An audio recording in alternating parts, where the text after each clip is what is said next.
My name is Leo. I've spent the better part of my 30 years with my hands in the earth. I'm a landscaper by trade, but it's more than a job to me. I like the honesty of the soil.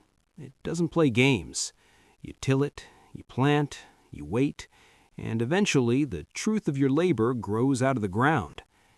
I always thought my life was built on that same kind of solid, predictable foundation.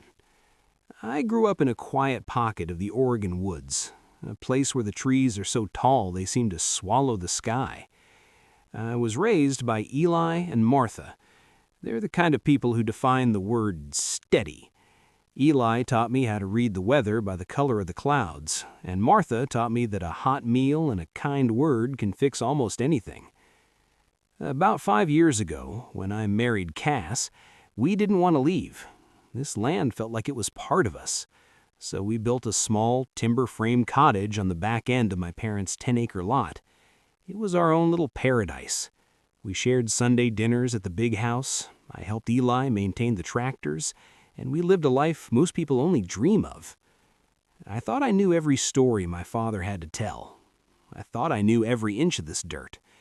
But last Tuesday, I was digging a trench for a new stone retaining wall behind my parents' old tool shed, a spot that hadn't been touched in decades, and my shovel had something that sent a vibration all the way up my arms.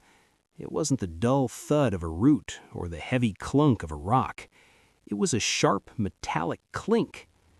I stopped, wiping the sweat from my forehead. The air was thick with the smell of damp pine and turned earth. I started clearing the soil away with my hands, my curiosity getting the better of me. I thought maybe I'd hit an old irrigation pipe or a buried tool. But as the shape emerged, I realized it was a heavy metal storage box, an old ammunition can, the kind they used in the military. It was rusted a deep, flaky orange and sealed tight with layers of weatherproof duct tape that had turned brittle with age. I took it into the shed, my heart doing a strange, frantic rhythm against my ribs. I shouldn't have been nervous, but the way that box was buried, deep, hidden, intentional, felt wrong. I pried it open with a crowbar, the metal screeching in the quiet afternoon. Inside, wrapped in a local newspaper from August 1994, was a single, faded Polaroid photograph. It showed a young man and woman standing in front of a blue house with white trim, a house I'd never seen in my life. The woman was smiling, holding a baby wrapped in a yellow blanket. I looked at that baby's shoulder, and I felt the blood drain from my face. There's a very specific birthmark there, a dark, jagged shape like a bolt of lightning. I have that exact mark. I've looked at it in the mirror every single morning of my life. But the people in the photo, they weren't Eli and Martha, not even close. On the back of the photo, in faded blue ink that looked like it had been written in a hurry, were the words, "If they find us, tell Leo he was born in Blackwood. Don't let them take him back." Before I tell you what happened when I walked back into my parents' kitchen with that photo, I have to ask you, what would you do if you found out your entire identity was a mystery? If the people who raised you, who loved you, who taught you everything you know were keeping a secret that changed who you were? Would you confront them right then, or would you keep it buried to save the only family you've ever known? Type search or stay silent in the comments. We are the echoes of trust and betrayal. We look for the truth buried beneath the surface.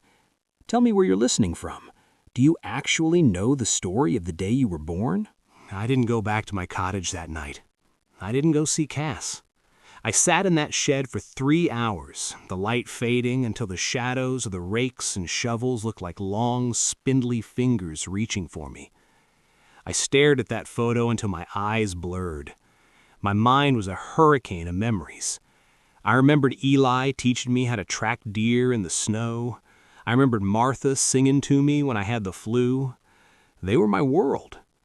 But that newspaper in the box, it was from a town called Blackwood, 400 miles away, a place Eli and Martha told me they had never even driven through. The silence of the woods, which I usually loved, felt oppressive. Every crack of a branch sounded like a footstep. I finally stood up, my legs stiff, and walked toward the main house. The screen door creaked, a familiar, homely sound that suddenly felt like a siren. Martha was at the stove, the steam from a beef stew rising around her like a veil. Eli was at the heavy oak table, the same table where we'd laughed over 1,000 meals. He was sharpening a pocket knife, the rhythmic shank, shank, shank of the blade against the whetstone, the only sound in the room. "You're late for dinner, Leo," Martha said softly, not turning around. "Cass was over here looking for you, said you were working late on that stone wall." I didn't answer. My throat felt like it was full of sand. I walked over to the table and laid the Polaroid right next to Eli's sharpening stone. The shink stopped instantly. The silence that followed was so heavy it felt like the air had been sucked out of the room.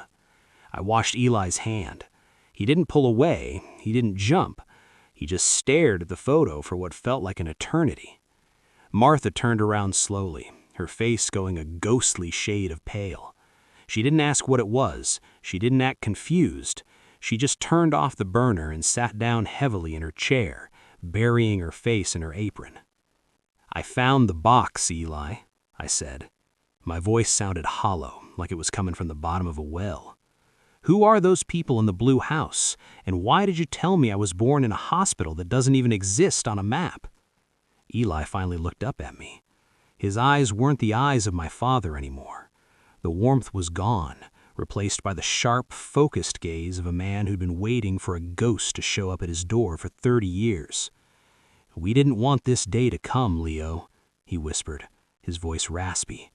"We tried to give you a life where that mark on your shoulder didn't mean you had a target on your back." The story came out in slow, painful pieces, like pulling splinters from a wound. Eli told me that the people in the photo were my biological parents. They weren't criminals or fugitives. They were good people who lived in a town that was being poisoned by its own industry. They'd worked for a massive plant in Blackwood, and they discovered that the company was cutting corners, dumping waste into the local water, and making the children in the town sick. When they tried to go to the authorities, they realized the company owned the police, the mayor, and the courts. "They were taken, Leo," Martha said, her voice trembling. "We were their neighbors. Your mother, she knew they were coming for them. She came to us in the middle of the night, breathless, clutching you in a blanket. She handed us that metal box and told us to run. She told us to give you a name that wouldn't show up on a search. 2 hours later, their house was gone, and we never looked back. Eli and Martha hadn't taken me out of greed or malice. They had protected me. They changed their own names, moved across the state, and spent 3 decades hiding me in plain sight. But Eli had made one mistake, the one mistake a man of sentiment makes. He couldn't bring himself to destroy the only proof that my real parents ever existed. He'd buried the box, hoping the earth would keep the secret forever. But then Eli stood up, his movements sudden and sharp. He walked to the window, pulling the heavy curtain back just a fraction of an inch. "The problem is, Leo, that box had an old-style security transmitter in it, a silent one. It was designed to trigger a signal if the seal was ever broken. It was a fail-safe your father put in there. I thought the battery would have died decades ago." He pointed toward the long gravel driveway that cut through our woods. Down by the gate, nearly a quarter-mile away, a pair of high-beam headlights flickered on. A dark, heavy vehicle was sitting there, idling in the shadows. "They aren't here for a conversation, Leo," Eli said, his voice dropping into a tone I'd never heard, a command tone. He reached under the kitchen table and pulled a hidden latch I'd never noticed in 30 years. A section of the floorboards popped up, revealing a stash of equipment that no simple farmer should ever have. They'd been waiting for that signal since 1994. Now listen to me. Go to the cottage, get Cass, bring her through the woods to the root cellar. Don't use a flashlight, don't make a sound. Go, now. The panic. I didn't wait to argue. The look in Eli's eyes told me that the father I knew was gone, replaced by someone much more dangerous. I burst out the back door and sprinted into the dark. The woods, which were usually my sanctuary, felt like a labyrinth of claws. Every branch that brushed my face felt like a hand reaching out to grab me. I ran toward our cottage, my heart hammering against my ribs so hard it was painful. I burst through our front door and found Cass sitting on the sofa, a book in her lap. She looked up, startled by my heavy breathing and the dirt on my clothes. "Leo, what's going on? You look like you've seen—" "Don't ask questions, Cass. Just move." I grabbed her hand, pulling her toward the back door. "We have to get to the cellar. Eli's orders. We're in trouble." I saw the confusion and the sheer terror in her eyes, but she didn't hesitate. She trusted me. We ran back toward the main house, staying off the path and deep in the tree line. From the driveway, I could hear the crunch of gravel. That dark vehicle was moving up toward the house now, slow and deliberate, like a predator that knew its prey was cornered. We reached the root cellar, a heavy concrete bunker Eli had built into the side of the hill years ago. Martha was already there, standing in the shadows of the doorway. She wasn't holding a tray of cookies. She was holding a heavy flashlight and a defensive tool I'd only ever seen in movies. She pulled us inside and barred the steel door, the sound of the bolts sliding home echoing like a finality. "Where's Eli?" I gasped, trying to catch my breath in the cold, damp air. "He's staying in the house," Martha said. Her voice was like ice, cold, hard, and perfectly focused. "He's going to draw their attention. He's going to buy us the minutes we need to get to the back exit. There's a tunnel that leads to the old mine shaft a mile from here." Suddenly the night erupted. A massive blast shattered the silence, coming from the direction of the main house. The vibration traveled through the earth, shaking the very walls of the cellar. Then came the rhythmic, heavy sound of professional equipment being deployed. My father, the man who taught me to be a landscaper, was out there alone, defending a 30-year-old secret. I looked at the birthmark on my shoulder, the lightning bolt that had started this fire, and I realized I couldn't stay in the dark. "Give me something to help, Martha," I said, my voice steadying. She looked at me, then at Cass, who was huddled against the wall. She saw the change in me. The boy was gone. She reached into a crate and handed me a heavy protective tool. "Stay behind the crates, Leo," she whispered. "If that door opens and it isn't Eli, you don't hesitate. You defend your family. Do you understand?" The air inside the root cellar felt like it was being sucked out through the cracks in the door. It was cold, smelling of damp limestone and the iron tang of the heavy tools Martha had shoved into my hands. Every time a blast echoed from the main house, the dust shook loose from the ceiling, coating us in a fine white powder that felt like ash. I looked at Cass. She was huddled between two crates of winter potatoes, her eyes fixed on the door. She wasn't crying. She was beyond that. She was in that state of shock where the brain just stops processing the why and starts focusing on the next. "Stay here," I whispered, my voice sounding like gravel. I didn't wait for her to tell me no. I slipped out of the heavy steel door, keeping my body pressed flat against the cold concrete of the cellar's outer wall.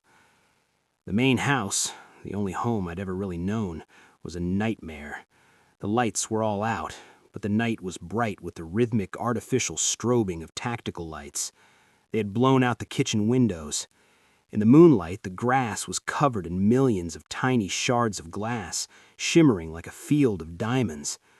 I saw a shadow move near the porch, a person dressed in matte black, moving with a calculated, professional smoothness that made my stomach turn. This wasn't a random group. This was a crew. I remembered what Eli told me when I was 12, out hunting for the first time. "Leo, the woods don't have eyes, but they have ears. If you're smaller than what's hunting you, you don't run, you blend." I dropped to his stomach, feeling the wet grass soak through my work shirt. I crawled toward the side of the house, my heart thumping against the dirt. I could hear Eli inside. He was shouting, making noise, throwing furniture. He was playing the decoy. He was making himself the biggest target on the property, so they wouldn't think to look for a cellar in the hill. I reached the corner of the porch just as one of the shadows reached for a small round object on his belt, a flash device. If he threw that into the kitchen, Eli was done. I didn't think about the law. I didn't think about my peaceful life as a gardener. I raised the heavy tool Martha had given me, felt the cold weight of it, and I acted. The sound was deafening in the quiet woods. The shadow slumped over, and I watched the device roll harmlessly into the bushes. My ears were ringing, a high-pitched whine that felt like a needle in my brain. I had just defended my home. I waited for the horror to hit me, but all I felt was a cold, hard focus. The landscaper had died with the first explosion. There was only the survivor now. "Leo, get to the tree line," Eli's voice boomed from the shattered remains of the kitchen. He appeared in the dark frame of the window for a split second, his face a mask of soot and blood. He looked like a ghost from a war movie. He tossed a heavy canvas duffel bag out onto the lawn. It hit the grass with a heavy metallic thud. "Take the bag, get the girls out. They're flanking from the north." I scrambled out of the shadows, grabbed the bag by its rough straps. It was heavy, filled with what felt like ammunition and bricks of paper, and I hauled it toward the cellar. Just as I reached the heavy door, a massive spotlight cut through the trees from the driveway. One of the dark USVs was off the gravel now, its engine roaring like a beast as it tore through Martha's carefully tended flower beds. The light was blinding, a white wall of heat that felt like it was stripping the skin off my back. I dove into the cellar, and Martha slammed the bolt home just as a spray of gravel and metal chewed into the wood of the door. "We're out of time," she hissed, her voice cracking for the first time. "The back exit, now." She led us to the rear of the cellar, behind a stack of old gardening supplies. She kicked a wooden pallet aside to reveal a narrow, dirt-walled tunnel. It looked like a grave. "Eli dug this 10 years ago," she whispered, pushing Cass toward the hole. "He said if the headlights ever stayed at the gate for more than a minute, we weren't supposed to wait for him." We crawled into the dark. It was tight, the ceiling so low that the dirt rubbed against my back. The air was thin and smelled of ancient, suffocating earth. I led the way with the duffel bag, dragging it through the dirt, while Martha brought up the rear. Behind us, I heard a massive, muffled roar. The main house. I felt the vibration travel through the tunnel walls, a low-frequency hum that made my teeth ache. They had leveled it. 30 years of my life, my childhood bed, the kitchen table where I learned to read. It was all gone.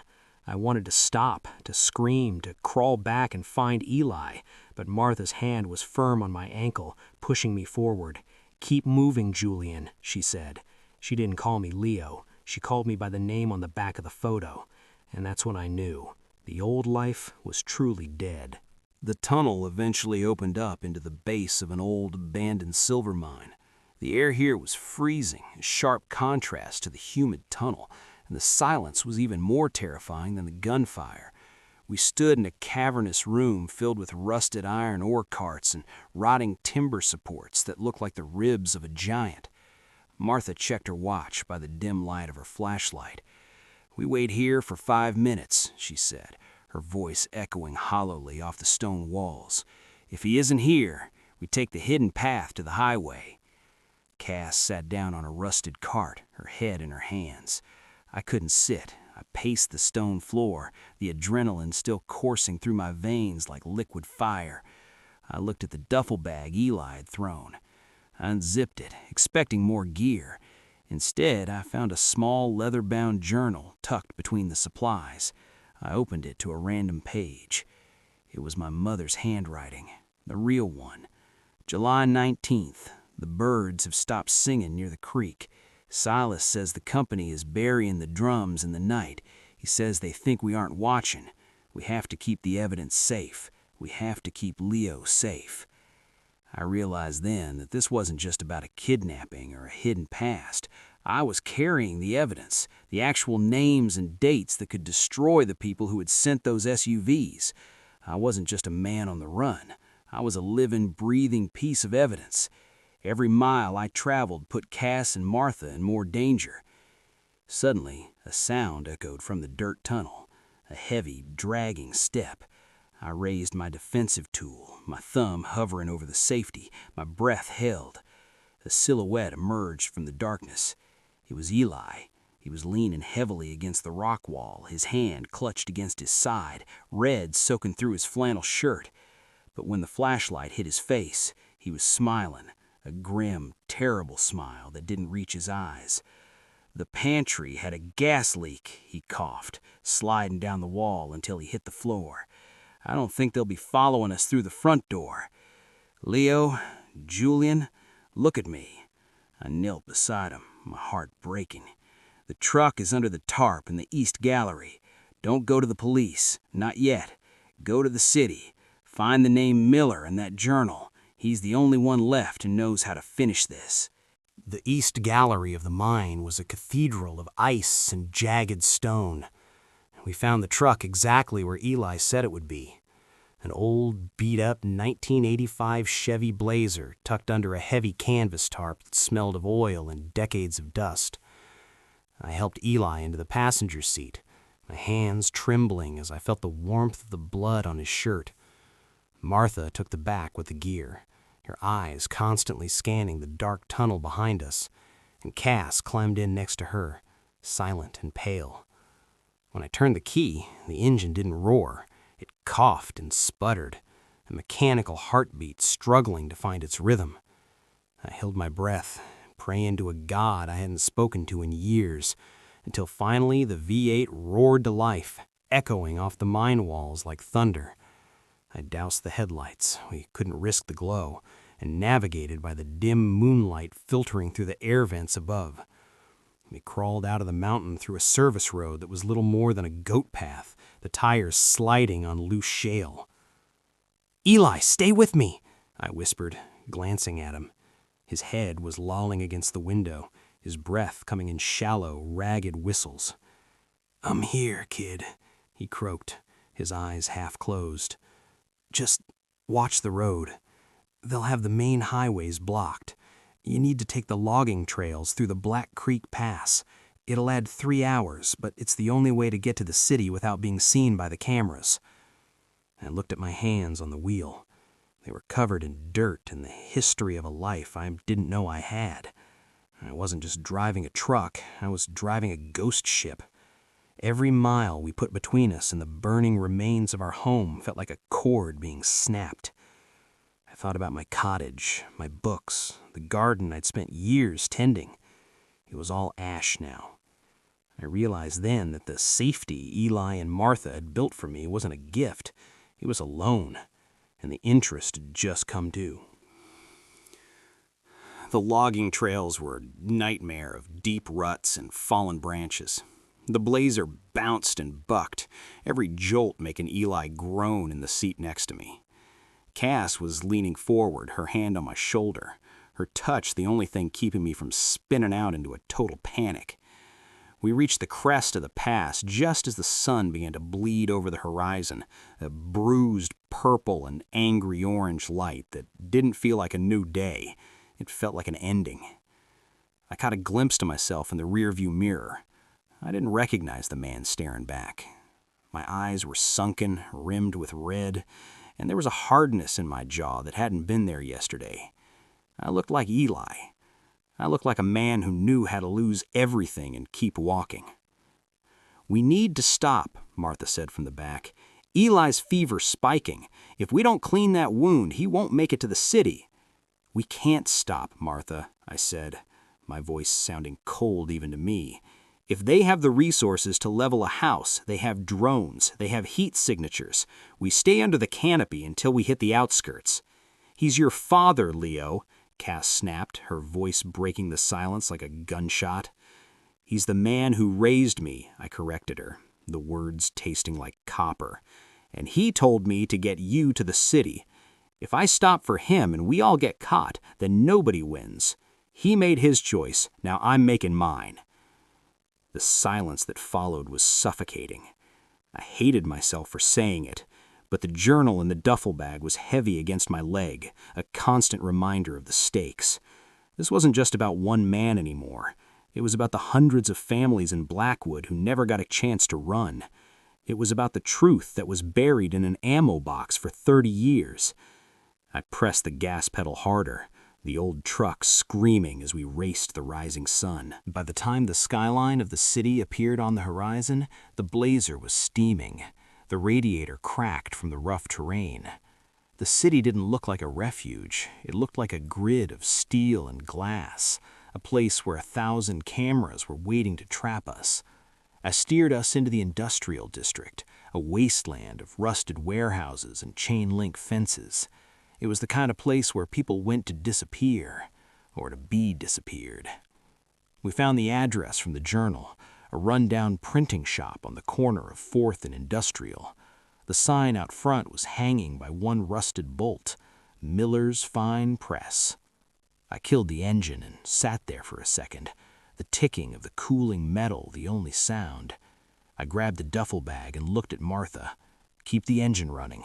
If I'm not out in 5 minutes, drive. Don't look back." I walked to the door of the shop, the sidearm tucked into my waistband, hidden by my jacket.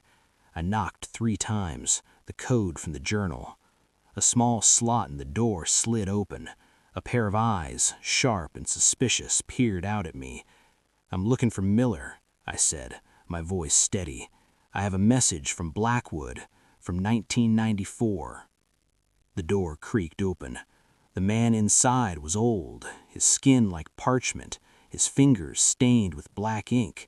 He looked at me, then at the birthmark visible through the collar of my shirt. His breath hitched. "Julian?" he whispered.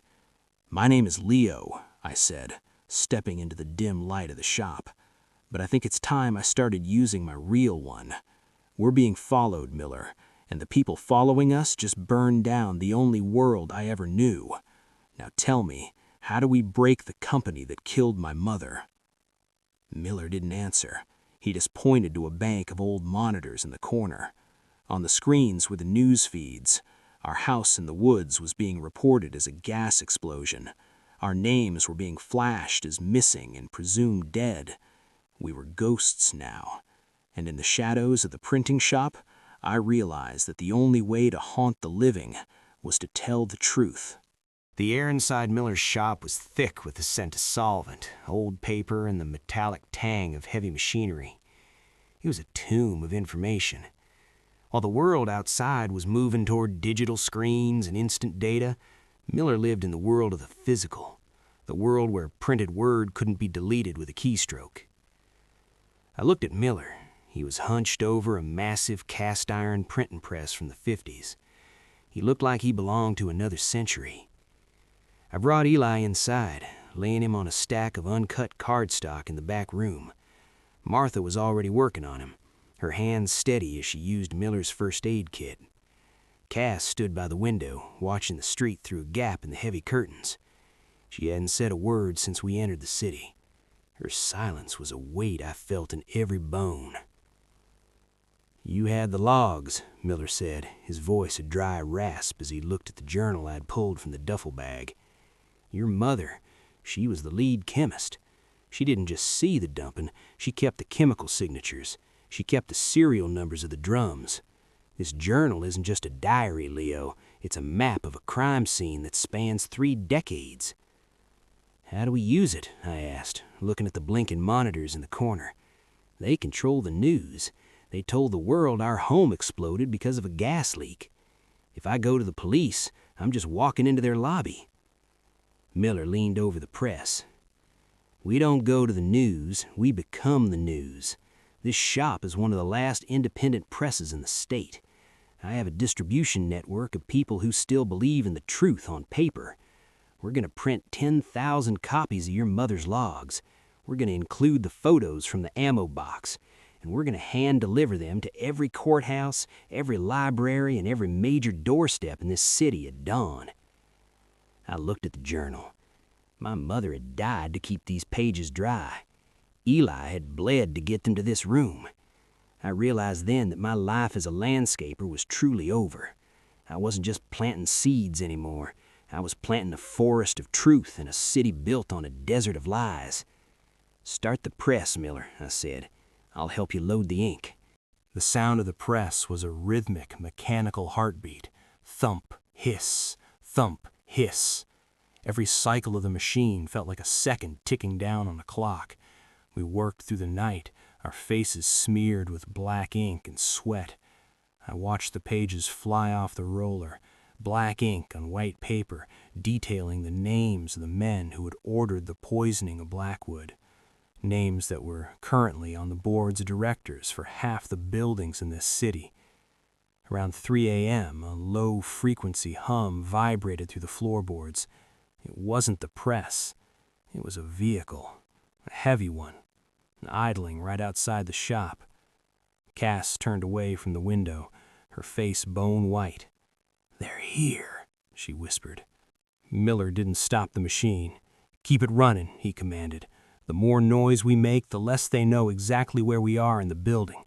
Leo, take Martha and Cass to the loading dock. There's a van preloaded with the first 5,000 copies. Eli, he's not going to make the trip, he knows that." I ran to the back room. Eli was awake, his eyes glassy but clear. He reached out and grabbed my hand, his grip surprisingly strong. "You're Julian now," he whispered, a faint smile on his bloodless lips. "You finish the job. You protect the girls. You don't look back at the fire, you hear me? You just keep walking." "I'm not leaving you, Eli," I choked out. "You already left me when you opened that box, kid," he said, coughing. "Now go. Give them hell for your mother. Give them hell for all of us." I felt Martha pull at my arm. We heard the front door of the shop shatter. The cleanup crew was done with subtlety. I grabbed the final stack of papers, kissed Eli on the forehead one last time, and pushed Cass toward the loading dock. As we piled into the van, the sounds of the printing press were drowned out by the sound of boots hitting the floor and the first crack of defensive fire from Miller's old shotgun. They were fighting for the truth. Now I had to make sure the world actually saw it. I drove that van like a man possessed. We didn't just drop the papers, we threw them. We hit the steps of the city hall. We hit the lobby of the Daily Chronicle. We hit the front gates of the governor's mansion. Every time I saw a person on the street, a janitor starting their shift, a nurse coming off a long night, I handed them a copy. "Read it," I'd yell. "Look at the names. Look at Blackwood." By 6 a.m., the sun was finally beginning to crest over the skyscrapers. The city was waking up, and it was waking up to a storm of paper. I saw people at bus stops reading the logs. I saw a news anchor standing outside the station holding one of our prints, her face a mask of shock as she realized the gas explosion story was a lie. We ended up at the docks, the very edge of the city, where the water met the sea. The van was empty, the duffel bag was empty, but my heart felt full for the first time in a week. I looked at Cass and Martha. We were covered in ink, exhausted, and we had no home to go back to. But we were alive. I looked at the birthmark on my shoulder. It didn't feel like a target anymore. It felt like a badge. I wasn't the landscaper from the woods, and I wasn't the asset the company wanted to hide. I was Julian, and the world finally knew my name. The sirens were coming, but they didn't sound like a threat anymore. They sounded like the beginning of the end for the men in the high towers. I took Cass's hand, and together we watched the sun turn the gray water of the harbor into a bright, blinding gold. The secret was out. The roots had been pulled. And for the first time in 30 years, the air felt clean. While I was standing on those docks, watching the sun hit the harbor, a different kind of light was consuming Miller's fine press. To understand how we got our freedom, you have to understand what happened after the van pulled away. I wasn't there to see it, but the ballistics reports and the soot-stained walls told a story better than any witness ever could. Miller and Eli knew that the cleanup crew wasn't going to let a printing press run in the middle of a blackout. Vane, the company's lead enforcer, had tracked the power surge from the industrial grid. By the time I was handing out the first 100 copies at City Hall, the black SUVs were already screeching to a halt outside the shop. Miller didn't run for the back alley. He was 70 years old, and he'd spent his life watching the truth get buried under digital noise. He wasn't going to miss the chance to see it win. He locked the heavy iron doors to the press room and turned the speed to maximum. The rhythmic thump hiss of the machine was a roar that filled the block. When Vane's team breached the front, they found Miller standing at the master controls. He wasn't holding a weapon. He was holding the last printed sheet, the one with Sterling's signature on the poisoning orders. Miller didn't plead for his life. He looked at the men in tactical gear and told them the ink was already dry. Vane ended it right there, at the foot of the press.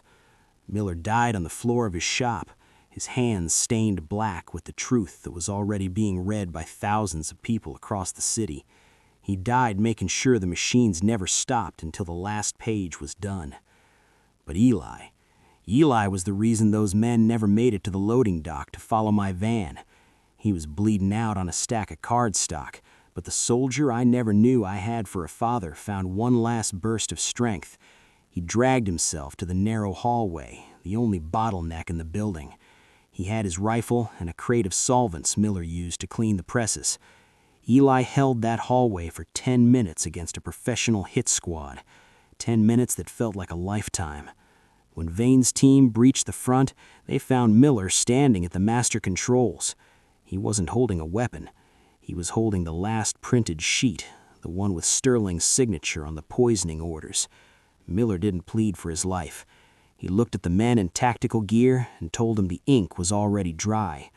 Vane ended it right there, at the foot of the press. Miller died on the floor of his shop, his hands stained black with the truth that was already being read by thousands of people across the city. He died making sure the machines never stopped until the last page was done. By noon that day, the city was in a fever. You can't delete 10,000 physical copies of a dead woman's diary. The paper was everywhere, tucked under windshield wipers, passed through bus windows, and eventually sitting on the desk of every major news editor in the state. The gas explosion at our house was exposed for what it was, a desperate attempt to silence a survivor. The CEO, Arthur Sterling, was arrested while trying to board a private jet. The journal I carried didn't just have stories. It had dates, chemical signatures, and the offshore bank accounts used to pay the men who took my parents. Sterling didn't get a fancy trial with expensive experts. The evidence was too loud. He was sentenced to life in a maximum security facility. He died there 2 years later, a man who once owned the world, reduced to a number in a concrete box. Martha survived with us, but she was never the same. The woman who made stew and worried about my garden was gone. Once the secret was out, she became a quiet, watchful shadow. She helped me and Cass settle in a small coastal town under our real names, but her eyes never stopped scanning the tree line. Eventually, Martha went back, not to the town, but to the edge of the old property in Oregon. She built a small cabin overlooking the ruins of our old life. She's the keeper of the silence now. She spends her days tending to the woods, making sure the grass grows green over the place where the lie began. She's at peace, but it's the peace of a soldier who finally knows the war is over. As for me, I'm still a landscaper, but I don't hide in the dirt anymore.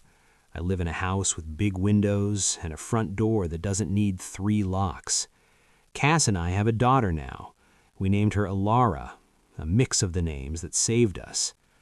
Sometimes when I'm working in the garden, I'll hit a rock or a root, and for a split second my heart'll jump expecting to find another ammo box. But then I look up at the sun and I remember. The secrets are gone, the debts are paid. My name is Julian, and I am the living proof that no matter how deep you bury a lie, the truth will eventually find its way to the surface.